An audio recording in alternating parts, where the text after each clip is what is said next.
Has another parent ever gotten mad at you for saying no to their child? A dad at the playground demanded I let his 5-year-old use my service dog because it's just sitting there anyway. I have PTSD from military service. My German Shepherd Diesel is trained to detect my panic attacks and crowd me when I'm overwhelmed. He's not a pet. He's literally keeping me functional in public spaces. This kid kept trying to pet Diesel during my daughter's playdate at the park. Diesel was wearing his bright red service vest with "Do Not Pet" patches clearly visible, but the boy kept reaching for him anyway. "Can I play with your doggy?" he asked sweetly, tugging on Diesel's tail while his parents sat on their phones 20 feet away. I gently moved his hand away. "Sorry, buddy, but he's working right now. Service dogs can't be petted when they're on duty." The kid's father immediately appeared, phone already in hand like he was expecting confrontation. "Are you seriously going to disappoint a child over some made-up rule? Sir, this is a medical service animal. Distracting him could be dangerous for me." He rolled his eyes dramatically. "Dangerous? It's a dog, not a defibrillator. My son just wants to throw a ball with him for 5 minutes. I understand your son's curiosity, but the answer is still no. He's trained for specific medical tasks that require constant focus." The dad stepped closer, voice rising loud enough for half the playground to hear. "This is absolutely ridiculous. Dogs are meant to play with kids, not be some entitled emotional support blanket." Other parents were starting to notice the growing commotion. A mom pushing her toddler on the swings paused mid-push to watch. The dad on the bench with his laptop looked up from his screen. Even the teenagers at the basketball court turned around. "Look," I said quietly, trying to de-escalate. "I served 3 tours in Afghanistan. Diesel alerts me to panic attacks before they happen. When kids distract him during his work." "Oh, spare me the sob story," he interrupted with a dismissive wave. "Every millennial claims PTSD these days.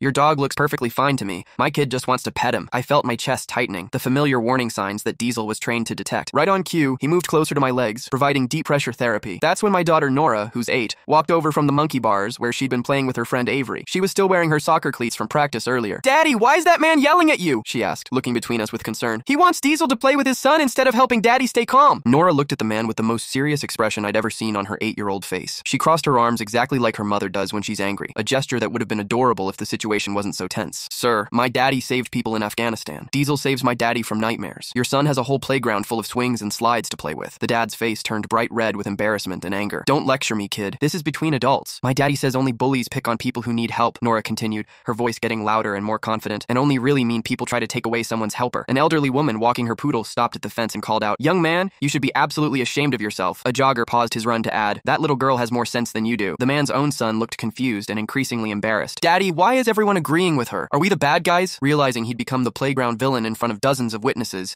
the dad grabbed his son's hand roughly. "This is ridiculous. We're leaving right now." As they walked quickly toward the parking lot, I heard him on the phone with his wife. "No, we can't stay here. Some veteran got the whole park turned against me over his stupid dog." Norah looked up at me with those big brown eyes that always melt my heart. "Did I do good, Daddy?" I knelt down and hugged her tight, feeling Diesel settle beside us both. "You did perfect, sweetheart. Diesel thinks so too." Diesel's tail was wagging as he nuzzled Norah's face, his way of saying thank you to his favorite little human protector. "Best wingman I've ever had."